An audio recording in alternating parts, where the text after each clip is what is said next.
All of Washington is focused this morning on President Trump's State of the Union address last night. The president called for unity while also taking swipes at Democrats. He touted economic growth, but suggested it could all be endangered by probes into his administration. And he hit on a wide range of policy matters, including one that could lead to another government shutdown in less than 2 weeks' time: immigration. Now is the time for Congress to show the world that America is committed to ending illegal immigration and putting the ruthless coyotes, cartels, drug dealers, and human traffickers out of business.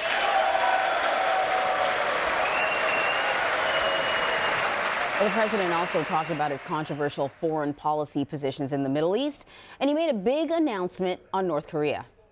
My relationship with Kim Jong-un is a good one.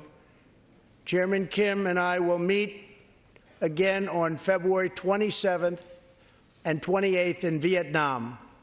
So here to break down last night's speech is CBSN political contributor and Republican strategist Michael Graham, as well as CBSN political contributor and Democratic strategist Lynda Tran. I'm so happy you guys.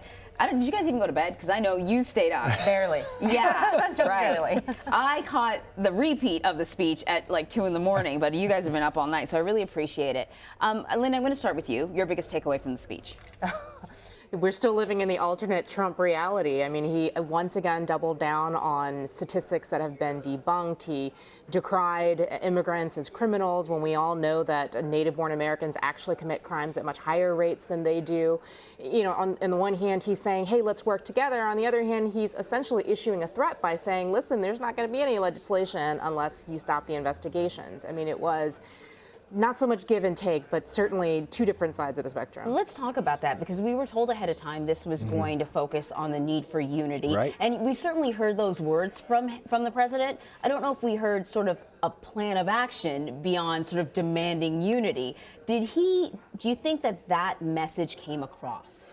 He was promoting unity, that everyone unify with him and do what he wanted to do, and let's all unite. But, you know, CBS News' Snap poll last night showed that it worked. 76% of Americans liked the speech, but more significant, 82% of independents liked the speech. The question is, can President Trump get the independents who have left him, the ones who reluctantly voted for him in 2016, to re-engage? Did that happen? And I happen to think the most important moment of last night, if anything lasts from the speech, because these speeches tend to kind of have a short shelf life, was that moment when the Democratic women jumped up in that kind of irony. Hey, look at all the women who are working. That's right, it's us, pal, because you got us elected. Right. And what does Trump do? Stand up. I got more good news for you. And all of a sudden the moon lifted. You kind of, wait a minute, these are people just kind of here. It's kind of loose. I think that was, it reminded people politics can be something like normal, even with President Trump. Right, but it also reminded people that those women were swept into office in resistance to him. It did, and you were right. There was sort of a bit of irony, and as I watched his face, I wondered, because he certainly seemed sort of... Oh, no, he got it. He got it? But then he did what Trump does so well. He read the room. He turned it around. By the time the end of the night, we were singing Happy Birthday to a Holocaust survivor, and that was so not the mood. I thought it was interesting. My buddy John Podorz at the New York Post said that it was a brilliantly bizarre speech. And I think that's probably the best description I've seen. And perhaps not surprising coming from President Trump. You know, because we sort of mentioned that moment where all the Democratic women jumped up. If you guys, I know we weren't sort of planning on going to that, but I want to show people seeing as we're talking about it. Do we have that? Okay, well, let's play that. And exactly 1 century after Congress passed the constitutional amendment giving women the right to vote, we also have more women serving in Congress than at any time before. You know what I did find interesting? Yes, this moment was sort of a little humorous, but I also found it interesting that there were other times that Democrats, particularly that group of Democrats, did give him a standing ovation. And I don't know if this was the time when he said, oh, you're not supposed to do that, or if it was another comment, because sometimes these speeches can almost come off as a pantomime. Like everyone claps when they're supposed to, and the other side looks grumpy when they're supposed to. And I thought it was very interesting to see many of these new members of Congress sort of rise and fall to their own they're based on their own passions. Yeah, and there were certainly moments where I would say not just the new members of Congress, but all the members of Congress, applauded him, Right. especially when he was talking about infrastructure, for example.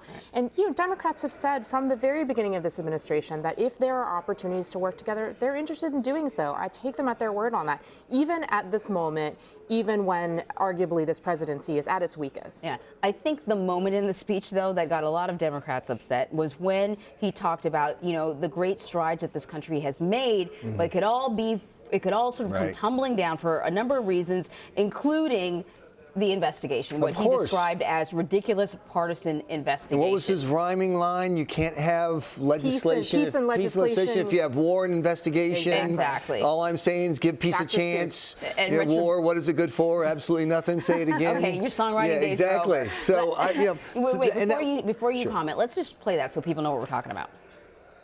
An economic miracle is taking place in the United States, and the only thing that can stop it are foolish wars, politics, or ridiculous partisan investigations.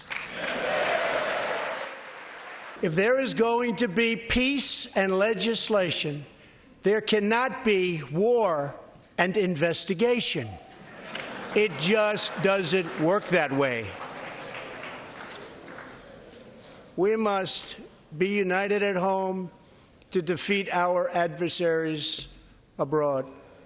He's a poet and didn't even know it. See Nancy Pelosi's face, though. You got to wonder if this is supposed to be all about unity. Why bring up something like that? In particular, because another conversation we've been having over the past few months is the president's persistent attacks on the intelligence community. These are investigators, FBI investigators who are working very, very hard. The people who have been charged, who have admitted guilt, they're not making this stuff up. So why go there, Mr. President? Well, because he can't let it go. That's part of it. But also, it was so fascinating to me. We were playing clips leading up to it, and that moment when Nixon said 1 year of Watergate is enough, everyone's going, well, at least Trump isn't dumb enough to bring up the investigation like Nixon did. And then he brings it up. Yeah. But the people who support him have a story to tell. It's a very powerful story about the behavior of the government during the lead up through 2016, before the election, after. There was bad behavior. There were bad actors. We've seen the tweets and texts. He thinks that story works for his team, and so he felt the need to remind them this is an unjust investigation. So let me ask you another question, and Lynda, I am going to get to you. There are divisions within the Republican Party, too, particularly when it comes to the troops in the Middle East and the border wall funding, the shutdown. Was this speech also about maybe an attempt to unify his own party? Well, once again, the snap poll shows he did well. And even on immigration, 72% of people said they liked what they heard because he said the two magic words, I want lots of legal immigration. A lot of times Democrats conflate that. They try to pretend that his desire for the wall is to stop legal immigration. That's not true. But he also said get tough on the border. But if Republicans were looking for some reason to create some space, if they thought, oh, the base is going to give me some room now, I can back, no, the base liked what they heard, and they're going to demand that their congressmen and senators stick with this president. Before I let you go, I have to talk about the Democratic response. Stacey Abrams, what was your big takeaway, Lynda? Well, first of all, Stacey Abrams did what I would say is practically impossible in a response to the State of the Union. She landed it. I mean, State of the Union responses are typically parodied, whether it's the person reaching for a drink of water like Marco Rubio or my old boss and his eyebrow. I mean, all these other sorts of things. I heard she said in preparation she's going to make sure she's properly hydrated.